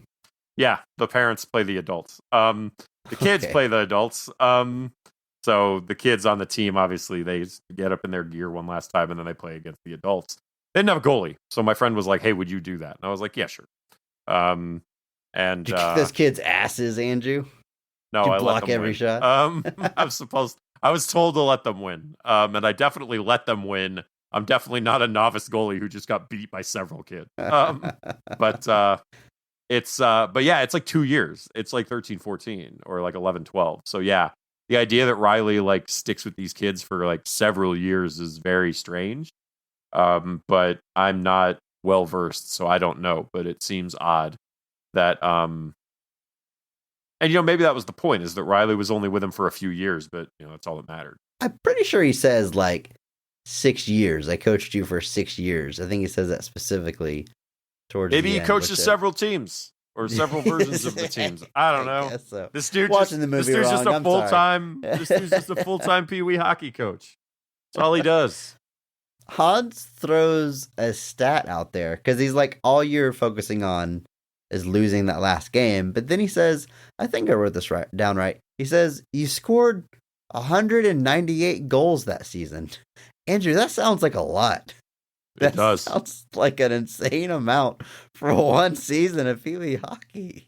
Considering the NHL players maybe get 100 points in a season if they're really good, which I don't even think that happens very often. Like, it's probably not points. Points you probably get over 100 much more often. But yeah, I mean, it is Pee Wee hockey. I mean, I guess the idea is that if you're really good, you're that good. But yeah, 198 goals is like insane. Like, that's a lot.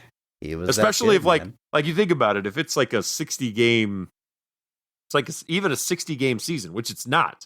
It would be like, assumedly, like a friggin' 20 to 24 game season. Like, that's like 6 goals a game. Like, that's insane. Andrew, it is a great scene, and something that I have realized about this movie for the first time, just now watching it this week as an adult and reflecting on it. You talk about how this scene like brings Gordon back, right? Because before then he was focusing on the wrong thing. Like, even whenever he was like coaching the first game and he overhears Riley coaching the Hawks, and he's like mouthing the words because he still remembers everything that he said, and he's still like looking up to him. Whenever he's coaching the Ducks, he tries to make them do like the win chant because that's what he knows. What I realized is that Riley coaching him and that coaching style informed his life as a lawyer. Like, he doesn't play hockey anymore, but the ideals that only wins matter, win at any cost, is still what's driving him as a lawyer. He's got a license plate literally that says just win. He's reciting his win record as if being a 30-0 is a game. Yeah, he has one loss. And he doesn't count the loss. Exactly. It doesn't matter. And why doesn't he count it? because he scored with the court reporter. Like, that's literally the most superficial of reasons not to count it, but he counts it. And Also that's kind of what I crazy meant. Yeah. that it's in a Disney movie, by the way. That Right. line. A I was little like, wow, strange. Ooh, hey. Whoa, hey. My kids are watching. But even think about the way he he goes out of his way to humiliate the prosecutor in that opening courtroom scene, and then his boss has to tell him, like, it's not a game, like, you don't need to go above and beyond. What he's doing is what Riley taught him: there's no point in winning if you don't win big. It's not just winning, it's about humiliating your opponent. Like, it has informed his entire life. And so I thought that was interesting. It's not just that he's a douchebag in the beginning, it's that he's been playing the game the wrong way, if you will. You can kind of make that direct line from the way he was coached in hockey to the way he chose to lead his life, and his whole life comes full circle. Just another nice layer that's there if you want to dig into it, if you want to see it. It doesn't get acknowledged head on, but you can kind of draw that line. I thought that was, you know what? Damn good screenwriting, Steven. Yeah, it's kind of what I meant. Like, he kind of let O'Reilly's basic, essentially his rhetoric, kind of define him. I didn't win that moment, and it meant I was a failure, so now I'm never going to lose again. It's a very interesting through line.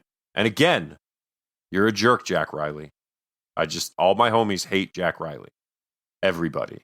The dude sucks. Adam Banks' dad sucks more, but Riley still sucks. Because Jack Riley at least doesn't have a kid on another team and shows up to his games wearing a Hawks jacket. So Adam Banks' dad, just know you're still the worst, even when compared to Jack Riley. And Jack Riley really sucks. He sucks. No, dude sucks. Dude sucks. Andrew, great pick for best scene. Not the one I'm going with, but you know what? I'm also picking a scene that is not a hockey scene. Kind of interesting. I think the hockey scenes are very fun in this movie. We're going to talk about them, but what I'm picking my favorite scene, it's pretty specific. It's not even a very long scene, but I think my favorite is whenever Coach Bombay reveals the new team name and jerseys to the kids in the locker room. I like it for a lot of reasons. A lot of the same ones you're talking about with your scene. Like, we get to see Coach Bombay really coming around, really getting invested in these kids and this team and being a better coach and coaching them on the right things that they should be focusing on.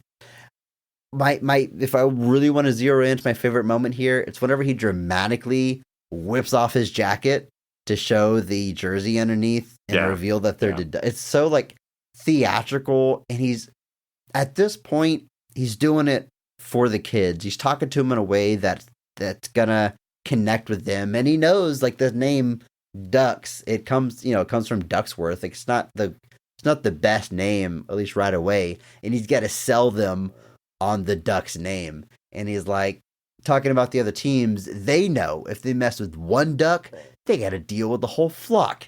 And it's a tough sell, like the name Ducks, but he manages to get through to the kids. Yeah. During the scene, and gets to take them on a shopping spree afterwards. They get all their gear. And it's the first time where you look at Coach Bombay and you're like, you know what? Maybe he's a good guy. Maybe he's not a douche anymore. He's doing something that is so selfless at this point, and really, completing that character arc. And I think it's really well done. It's a very sweet moment. Up until this point, we've seen the douche side of Emilio Estevez, and now he gets to kind of turn on this side, this charm. And I think he does it really well. My favorite scene in the movie. I think it's a great pick. I do like these Duck jerseys still. You can sort of get them, but they're a little hard to find sometimes. They're one of those... I've just watched the movie, and they are still all bleeding together. Did these jerseys have the duck-shaped hockey mask yet, or does that come in the second one? That's the second movie. Okay. In this movie, it's just these ones. You just watch. It's the whole duck. They don't get them. It's the whole duck, and it says D5 on the duck. Yeah, and so it's definitely the District 5 jerseys. And they have those this whole movie. They wear them throughout the other films, but in the big end of the second movie is where they do the duck mask. And then that was the one that was used by the actual team. and it is still used by the current team. I think they use it on their third jerseys. And then they use it anytime they do like a reverse retro or something. They always bring in the duck mask. The main logo right now is like this weird D that's meant to look like a duck foot. They changed their colors to black and orange. I've seen it. It is weird. It's very strange. Cool looking jersey, but it's not. I don't see that jersey and think, oh yeah, that's the Ducks. It doesn't work for me. But yeah. So then, and then in the third movie, they ultimately wear those jerseys again. But yeah, it's these jerseys are interesting. But they're another one of those things where like you can find them, quote unquote, on websites, but are they real? The answer is no. So might have to just have one made myself and cut the middleman out. But yeah, I think this is a great scene. I think it's a great pick. It's definitely where the team feels like it becomes a team. At this point, they've got the financial backing of Ducksworth, and they kind of come through and get all their gear and their equipment. But now they finally are a team. They're not just District 5. They're the Ducks. So they're like everyone else now. And it's a very good scene, Chris. Good pick. Hey. Thanks, Andrew. This movie, we talked about how it kind of lays a new template for the inspirational kids sports team movie.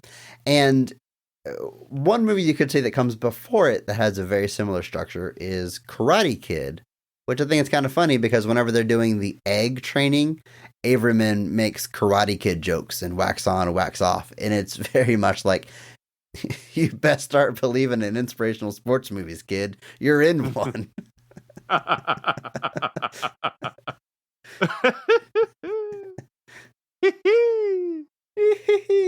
Andrew, do you think that would be good hockey training? Learning to pass an egg? Yes. Soft hand? Is this a thing? Yes, it is. The idea being that you are not supposed to just recklessly slap the puck across the ice. You need to be aware of where you're sending it. And you can do that with a good amount of force. And then obviously I think there does reach a point where the egg would break no matter what. But it's about teaching them control. And when you are first starting out, absolutely being able to receive the egg and send the egg is very fundamental in learning how a pass is supposed to function. You're not shooting the puck, you're passing the puck. It's two very different things. So it is definitely, I certainly didn't train with any eggs. I would not want to, but all I could think about was the mess. Who's going to clean up these cold That eggs? Zamboni's not, that Zamboni ain't cleaning that up. It's just going to freeze the eggs into the ice. Yeah, so I could definitely see this being an actual thing to just try to instill some of those core concepts. But I don't think any actual team does it, but the soft hands thing is definitely an actual thing you should remember. What do you think about overall the hockey in this movie? Because I will say, from someone who doesn't know much about hockey, obviously never played it, as we established, I think by and large it's pretty good. I will say it doesn't do the thing that we see in a lot of movies like this, like Rookie of the Year comes to mind, where the big finale is a like trick play that would never fly. Like in that movie, they use like the pitcher's bag that fake out as a baseball. Like, it's a big illegal play that would never happen. There isn't some crazy Deus Ex Machina play. Like even the Flying V, which is like the famous play, they use it, but it's not like the final trick that gets them the final goal or anything. I think by and large the hockey seems straightforward, but I'm curious what you saw here.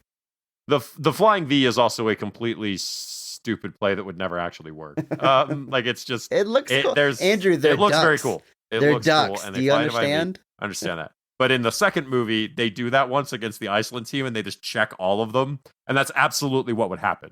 Like the idea is that by flying in the V and like controlling where the puck is, you can confuse them. But any adept team is just gonna get right in the middle of it and mess it up. Like there would be almost no instance where that would be successful. But like you said, but that's not how they win the game. Sometimes how they score during the game, but it's not how they win. I do like, one of the other things I do like about these movies in general, having watched most of them today, everybody scores by and large. There is not, like, obviously Fulton is the power shot. Charlie is meant to kind of be the talent. But by and large, everybody is scoring throughout the course of the film, which I think is a good kind of shift, because typically when you've got a movie centered on a kid sports team, there's the hot shot that's able to get the victories and help them along and kind of is the star of the team. But in these movies, even up to the third one, which I just was watching before we started here, everybody is scoring. Everybody's getting a chance. Averman, Connie, everybody scores. And it's a cool little ripple to add to it, because hockey is a game where anybody can score. Any member of that team can score. Obviously with football, things like that, there tend to be players that are never going to score. Hockey, anybody on that ice has the ability to score. I know obviously something like basketball is the same way, but even on basketball, you tend to have people that run up the points a little bit more than others. But I think the hockey in this movie is pretty good overall. Obviously, it's Pee Wee hockey, so there's not a high bar there. It just needs to look relatively competent, and I think it does. The evolution of the team, I think, as they learn, is done pretty well. You see them, obviously, in their first game. They're just stumbling all over the place. By the last one, they look like a competent team. I'm sure there's probably skate doubles for some of these scenes where there's actual, kid hockey players jumping in and doing it. But it all looks pretty good to me, too. Obviously, the kind of hockey that I play probably looks more like this than the NHL for sure. But it's all looking pretty good to me. Andrew, speaking of the NHL, there's one scene that really threw me for a loop, because Coach Bombay takes the kids to a real, I think it's a practice that they go to, right? Not an actual game. They do stay for the game. Okay. Well, he takes them there early while they're still on the ice. And they get to meet a couple of actual NHL players. I don't know these guys offhand. I looked them up. It's Basil McRae and Mike Modano, I believe. But what threw me off here is these players play for a team that I know as the Dallas Stars. And I'm like, wait a minute. There is no way this movie takes place in Texas. Like, everything is frozen. This is clearly somewhere up north. And I am like, I'm trying to figure. I'm like, oh, they're clearly at their stadium. They're at their home stadium. Did he travel all the way to Texas? Was this like the only two players they could get, and they just made it work? Folks, but today was the day Chris realized that the Dallas Stars used to be the Minnesota North Stars. That's right. I did look it up, and I realized they used to be in Minnesota, which makes a lot more sense. Only 1 or 2 years after this movie, though, they moved to Dallas. Like, that scene doesn't age well. This is shot during Basil McRae's last season with the North Stars. He's not with them in 92-93. No, this was after the North Stars, to be fair, had rebranded to what essentially became their Dallas Stars uniforms. Like, they just say Stars on them. They don't say North Stars anymore. But it very much, if you just saw those jerseys, I could see why you'd be like, oh, those are the Dallas Stars jerseys. The Minnesota North Stars used to have very distinctive jerseys that were different colors that had a giant stylized N on them with a star over the top of it. So North Stars. But yes, Basil McRae and Mike Modano specifically played for that organization from 1988 until 2010. Wow. From their existence as the North Stars to the Dallas Stars, he was with them for 22 years, which is a very long time. He did play one more season with the Detroit Red Wings, which he is from Michigan. But by and large, it is a 22-year run with a single organization. And it is, Mike Modano is by many marks, by many people, one of the best American-born NHL players. Possibly, he's probably in the top 5. Patrick Kane from the Chicago Blackhawks, now New York Rangers, is another one of those. But Mike Modano was absolutely no slouch. Played until he was 41, which is pretty late. They tend to retire in hockey in their mid to late 30s. So he played for a long time. Not the longest that anybody's played, but a long time. But yeah, it's a very wild thing, because even as a kid, I'm sure I thought the same thing. I was like, those are Dallas Stars jerseys. What are they? They're not right. Texas. This is weird. But yeah, and also cool that they brought in some actual Minnesota hockey players at the time. and had them feature. And of course, they both used to play with Gordon in the Pee Wees. That's instrumental to him getting a minor league tryout. That is so amazing that they like remember him. He was that good of a I always love hockey that. player. I always love that. That like it's the same thing happens with Jack Riley, where like he shows up and Jack Riley immediately recognizes him, even though he's clearly a grown man now and no longer 10. Like Andrew, we got to talk about like the final game here, the finale of this movie. It's a big moment. But before we jump to that, there's a couple shout outs I have here. The absolute funniest parts of the movie, in my opinion. One of them is it's that same scene whenever he says, "Listen up, you guys," and gets corrected to people. They're all in detention, and he's showing up to kind of get them all back on his side, rally the team again.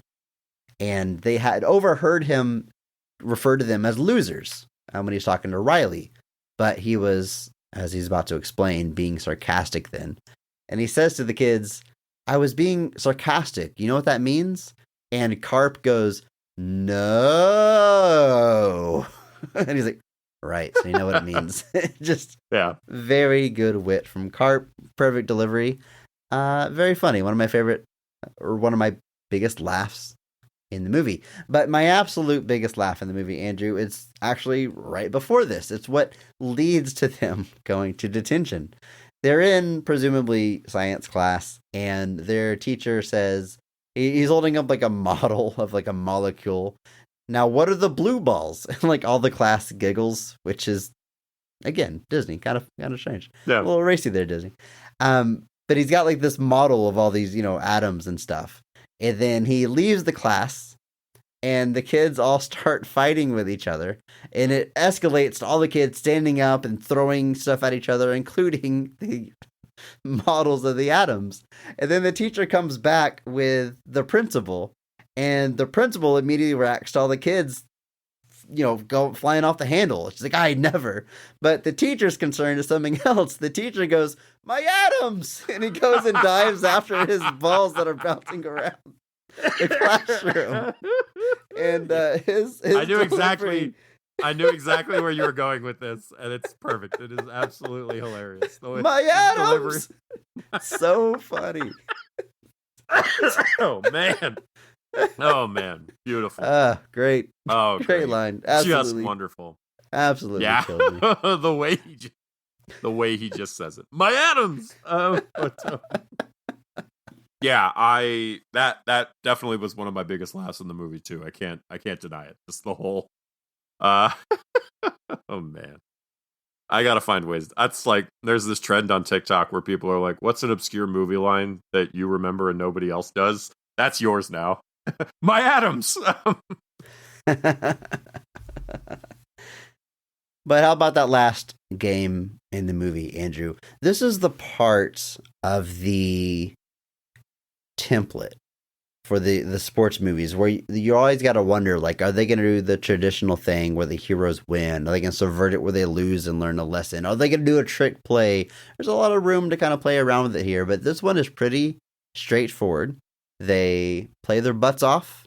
I like when they don't sink to Riley's level. Like, there's clearly, by this point, Coach Bombay has his coaching style, and it is in no way the same as Riley's coaching style, where Riley orders for Banks to get taken out, and Bombay says, "Well, we're better than that. We're not going to suddenly retaliate and try to take out one of their players. We're going to play Ducks hockey, and we're going to take advantage of the power play and score," which they do. And then, of course, it comes down to them needing one more point to put the game away. Otherwise, they go into overtime. And the final shot's going to come down to Charlie, who notoriously does not perform well under pressure, but he's putting him in the same position that he found himself in as a youngster. And whenever he talks to Charlie, he doesn't say he's going to let people down. He says, "We believe in you." A complete opposite style of coaching. And Andrew, it works. Turns out it's good to be supportive. And they win the game. Predictable, maybe. But Andrew, I say predictability isn't inherently a bad thing when it comes to telling a good story. Nope, it is not. The ending of WrestleMania 30 is extremely predictable. Still works. Like, That's my go-to anytime somebody's like predictability is bad. I was like, you can't tell me that going into WrestleMania 30, any part of your brain was like, Daniel Bryan is not winning this. He has to. It's the whole story. There's I no way he's not. was there, as I like to bring up any opportunity that I get, and I don't know if I'll ever witness a greater wrestling moment live in my life. It's one of the best stories ever told in wrestling, and you're right. That's the way you had to do it. Like I would have been shocked if Daniel Bryan lost. I also would have been extremely upset and mad, and it would not have been satisfying. So yeah, sometimes I mean, it's not like it was a story. It's not like it was a story about your legacy white champion telling a black wrestler that he wasn't good enough, and then the white wrestler won the feud on WrestleMania, no less. That's definitely never happened. Hashtag PP. How has Triple H come up twice in our episode on the Mighty Ducks? 3 times technically, because Daniel Bryan has to beat him too. But there you go. Jesus. But no, it's well, and the way they win too is interesting because Charlie takes the shot. He does hit the post, but it still goes in.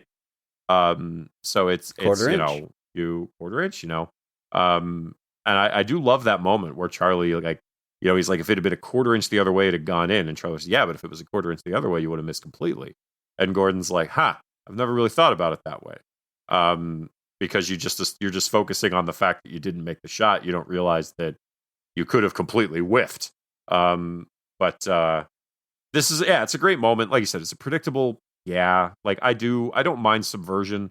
Like obviously like the original Rocky where he kind of, it's a split decision, or one of my favorite football underdog classic rip-off sports movies is called Necessary Roughness. And it's about a fictional Texas State University that, it's fictional because the team gets busted and thrown out of the school. The football team gets busted and thrown out of the school. That's how you know it's not real. Because, but what ultimately results in is that all of the scholarship players get thrown out of the school, so they have to draft a new football team from the student body. And one of the things they do is they get an aged 30-something guy that never went to college but had like a scholarship to come in and be their quarterback for this team. But the twist is they're terrible. They're bad. They are losing every game, but with every game they are getting slightly better. It's notably they have a game where they tie, and the announcer is like, "The Armadillos tie! What an amazing upset!" And I've always loved that line. Just the idea that tying was the upset, and then for that movie, the ultimate victory is they just beat the best team in their last game. They don't win the season, they don't win the championship, they don't go to the playoffs, but that last game, they were just as good as the best team that beat them earlier in the season. So it's a bit of a flip of this formula where they do get beat early on by this team, and they do beat them again later, but there's no playoffs, there's no ceremony, there's no anything. The only victory is just knowing that on that day you were better. But I don't mind a good flip of the script. But for here, I just don't think that's this type of movie. It's just not. And so the Ducks win because, again, if the Hawks had won, it just would have been like, ugh, just what Riley needs. Beyond that hairpiece. I like Bombay's delivery of this line where he decides to give the shot to Charlie, or he suggests it. And one of the players says, "Coach, we have a chance to win." And he says, "Damn straight we do." Like, yeah, I know that. That's why I'm giving it to Charlie. Yeah, no but question. Again, crazy Disney movie. Damn straight we do. But it's just delivered really well. I like that confidence. And I like that it's kind of like Bombay is still maybe a little rough around the edges, but his heart's in the right place now. So he still kind of has those moments. But It's good. It's good delivery. Good finale to the movie. Andrew, something I didn't mention in the very beginning of this episode, because it's not very #PP, is there was a time in my life when I probably would have said, or when I did say, that I think this is a very bad movie. You did say that. You have absolutely said that to me not that long ago. Were you just like waiting for me to bring this up? I was like, the day's coming. You have no idea. So here's the thing. I watched this movie, as I said, a ton as a kid. I loved it. All the other kids' movies. Yeah, yeah. I remembered it very fondly. Didn't watch it again for a long time. As an adult, I decided to go back and watch Mighty Ducks, just kind of out of the blue. And this was a number of years ago when I went back and watched it. And Andrew, I hated the movie. I put it on, and first of all, those things I was saying earlier, like I forget that there's this whole story about Bombay being a jerk and the lawyer stuff and the drinking, and I'm like, this is so like melodramatic and cliche, and I wasn't having fun. I was looking at it in a different way. I don't know how to explain it, but I was like, man, I just like this because I was a dumb kid was kind of my takeaway, and I was like, this is actually a bad movie. This was at some point in my 20s, and maybe I was a little bit more black and white about films at the time. I don't know what to tell you, but that was my impression of this movie for a long time, a number of years. And clearly I mentioned that to you at some point. And you did. I rewatched the movie this week and I loved it. I had a great time. I'm not saying it's suddenly some kind of cinematic masterpiece that deserves an award, just one of the best ever to ever do it. No, but not every movie needs to be one of two extremes. It's not garbage or the best thing ever. It's an enjoyable time. It's better than the average template of an inspirational sports movie. Yeah. I think there's a reason that it was panned by critics, but loved by audiences and made a lot of money and popular with kids. And it's, if I'm looking at this with a really critical eye, maybe I don't give it a quote unquote great review. Or if I'm an adult in 1992 trying to rate this movie, maybe it's not scoring very high. But there's a thing about like these kids' chemistry and their personalities and watching it as a kid, and you want to hang out with these kids or be these kids, and you just kind of get caught up in it. That's not really quantifiable. That doesn't show up on a critical eye review of this movie. So with that in mind, you can watch this movie and have a great time, or you can maybe try to focus on maybe what I was trying to focus on years ago when I watched this as an adult, and not allow yourself to have a great time. I don't know. Like as we always say, I'm not trying. If you're one of the people that don't like this movie, I'm not trying to convince you that maybe you should, or you're watching it wrong, or whatever else. But I can say from a personal standpoint, there was a time I rewatched this as an adult and did not enjoy it, and then watching it for this podcast as a slightly older person. I've got kids now. I don't know what the difference is, Andrew, but it was a great time, and I don't know what my problem was before. He's got kids. No, well, I'm glad that just, wholly apart from everything else, my personal relationship with hockey and everything, I'm just glad that watching this film was an enjoyable experience for you on a pure base level of just knowing that you didn't, regret these 2 hours. But I do find that interesting because, like I said, I remember you being like, dude, Mighty Ducks is not held up. Like, you really were just, you made a point to tell me, like, we were probably talking about hockey or something. And you were genuinely just like, yeah, dude, like, you no, it doesn't go. And I was like, well, nobody's perfect. So in that regard, I'm glad that you came around on it. I would not recommend the sequels because you probably will be right about those. But no, I'm kidding, folks. #PP. But yeah, glad to hear it. Well, see, I really do want to go watch the sequels now. Like I when this ended, I wanted to start D2 like right away. Which, by the way, weird titles with the sequels. Very D2, weird. The Mighty Ducks. What are you thinking there? But yeah. One last note here. I think these movies had to be my introduction to Queen. Specifically, I'm thinking of like the campfire scene where they sing "We Are the Champions," which must be the second movie. But also, "We Will Rock You" is referenced in the movie. The crowd at the game is kind of singing it. And then it plays in the end credits. Queen's "We Will Rock You."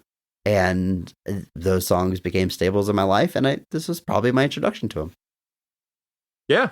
I probably would be correct. The only thing, I definitely saw these before I ever saw like King.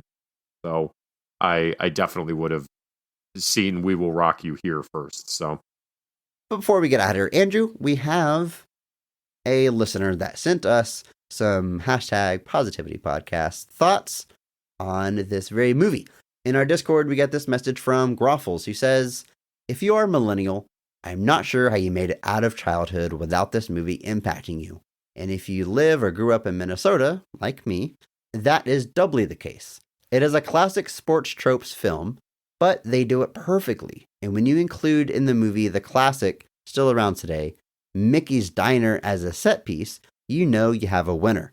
I'm sure you'll see throughout this month a group of misfits overcome their differences, come together as a team, and succeed, just with varying degrees of how someone defines success.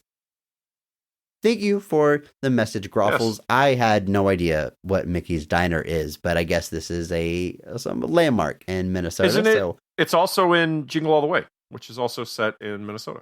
That's the diner that he's at with Sinbad, where he sees his son as a USPS, as a postman. Not USPS. They didn't have a sponsorship for that. The U.S. Mail postman. Yeah, I'm guessing the fact that it was the two Minnesota movies definitely led me to believe that it was some kind of Minnesota kind of hallmark. But cool. I love what they're saying here. Like, yeah, it's classic tropes, but when it's done well, it's done well. Who cares? I think that's an excellent way to look at a movie like this. I agree completely. It's kind of the old adage of like, people were like, Mad Max Fury Road is just one long chase. And I was like, yeah, it rules. Like, it's I don't need it to be more than that. If it's a simple premise executed well, that's all it needs. It doesn't need to be King Lear or whatever. Also, hockey's really hard to play. Just FYI to everybody.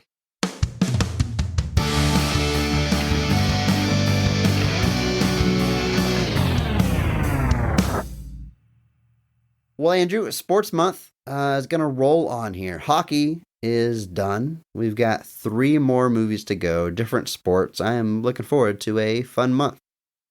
As am I. Before we end this episode, though, it's of course time for our question of the week. If you want to ask us a question or leave some positive thoughts on a movie we are going to be covering, you can do just that in our Discord server. There's a link in the show notes.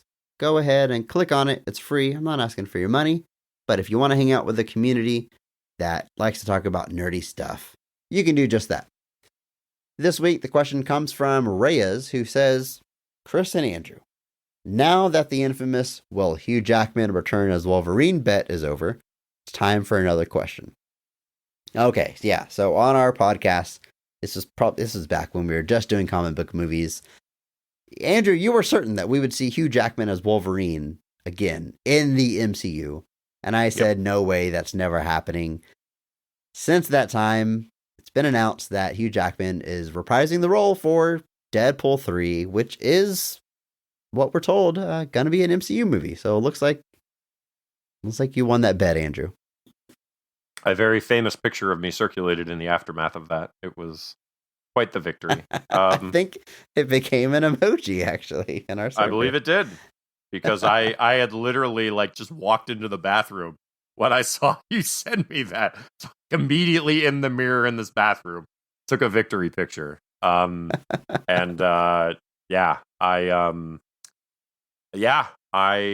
was right. Like I knew I would be. Join our Discord to see Andrew's bathroom victory picture. But the question goes on. He says, Chris, is there any previous star from a previous Marvel adjacent property that you believe will definitely not return and make an appearance in the MCU? And they say it has to be a main character, not a side character. The timeline for this will be from now through the end of Avengers Secret Wars. Your whole thing, Andrew, was like Secret Wars is going to make anything possible. And that's why you were so confident Hugh Jackman was going to come back. And then, boom, Deadpool brings him back, of all things. So you never know. But I will admit, well, you know what? I'll admit loss on that when the movie comes out. I'm going to be stubborn and hold on to that. But yeah, I think there's a lot of Marvel characters we're not going to see come back. Now, we've seen a lot of them did come back. I mean, Daredevil got brought in officially. Hugh Jackman had that announcement, but I still think, let's see. talk about main characters. I mean, Reed Richards, about as big of a Marvel character as there can be. I don't think we're seeing Johan Griffith is suit up as Reed Richards again. I think it would be awesome. Okay, look, spoilers for Doctor Strange 2 here. We had our John Krasinski as Reed Richards, great moment. I would have been equally happy seeing Johan there, maybe even a little bit more happy there. I think it would have been very cool. But I think if they didn't play that card then, they're not going to play it. So I don't think we're seeing Johan. I don't think we're seeing any of that Fantastic Four cast, especially not Chris Evans as. I was going to say, there's your easy slam dunk. Like, there's your easy slam dunk. Chris Evans will not return as Johnny Storm. Yeah. Or even Michael Chiklis as Ben Grimm. I wouldn't be. Yeah, I feel like Johan as Reed in that moment was the shot. That was the moment for one of those characters to come back, and he did not. The Krasinski moment is cool, but that's all it really is. If it had been Johan, I think that would have been cool. I don't disagree with you that I think I actually might have been a little more hyped for that, just because like they brought back and people are like, oh, but those movies weren't well received. Well, neither was the Inhumans show, and they still brought back what's his face? Good point. Black Bolt. I can't remember the actor's name. I'm trying to remember the actor's name, and it's completely blanked on my brain right now. You can't Google it, Andrew. No, I can't. That would just be ridiculous. But yeah, they brought him back, obviously, and that wasn't an issue. So there was definitely and I sent you that TikTok of that guy who like met Johan in like a grocery store and got him to sign like a Funko Pop. Dude, that was that was awesome. That was so wholesome, and he seemed so happy that the dude like wanted him to sign a Reed Richards thing, and but I do believe that was the moment. If it's not going to happen there, it's not happening at all. And, Anson Mount, by the way. Anson Mount. There it just came to me. It just came to me. You definitely didn't Google it either. But it's definitely something where like I agree that the moment is past for that. I would be shocked. I would be shocked as I'm rarely shocked by anything, but I would definitely be surprised if any of those four returned as those characters. Not saying it's impossible, but I think Secret Wars is going to be limited to like the cheap pops. They're going to go for the big names. They're going to go for the Downies, the Evans as Cap, Maguire, Garfield maybe, but I think the Fox Four are like Jessica Alba. I can't even imagine she would want to do it. But yeah, if you want to say Johan's not coming back, I'll take that bet. That he's you'll take the bet? Like you'll bet against me that he will show up? Sure.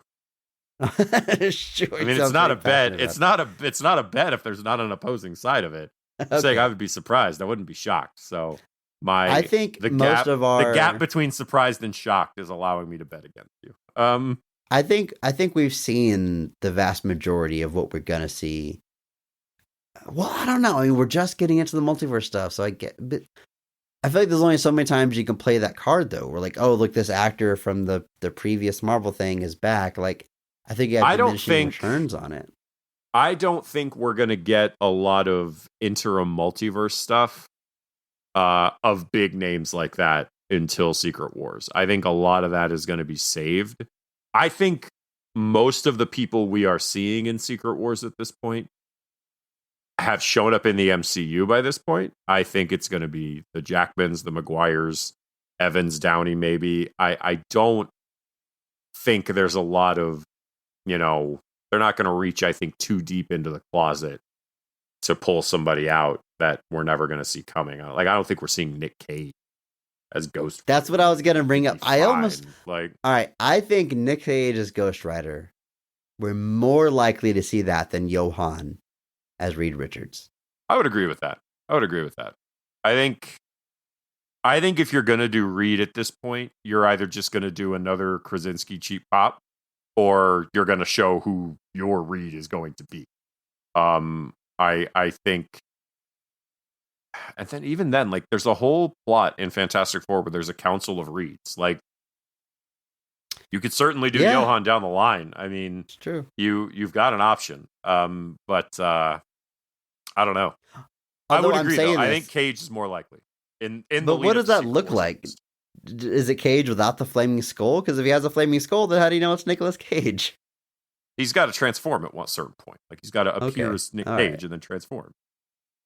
So it means he Okay. literally needs to show up on set for like 20 minutes. That's it. Like, that's all he has to do. Like, Yeah.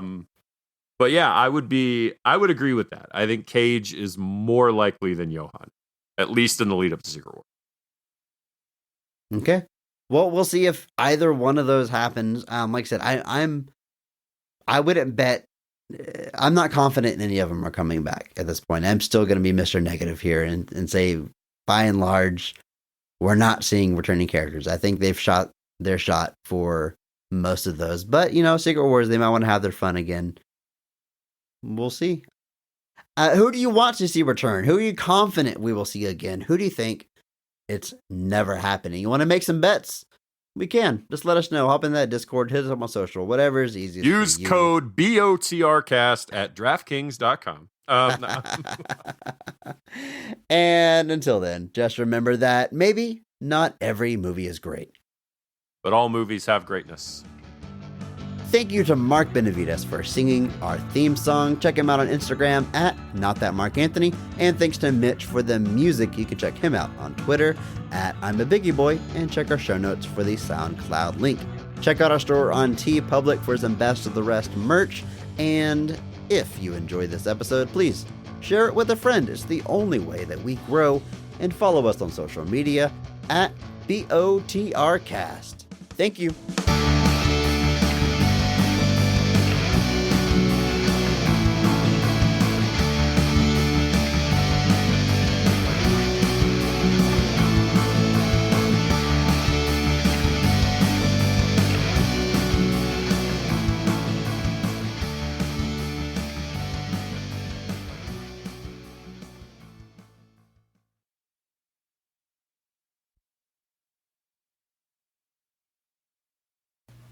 All right, you ready? Mm-hmm. Let's count it up.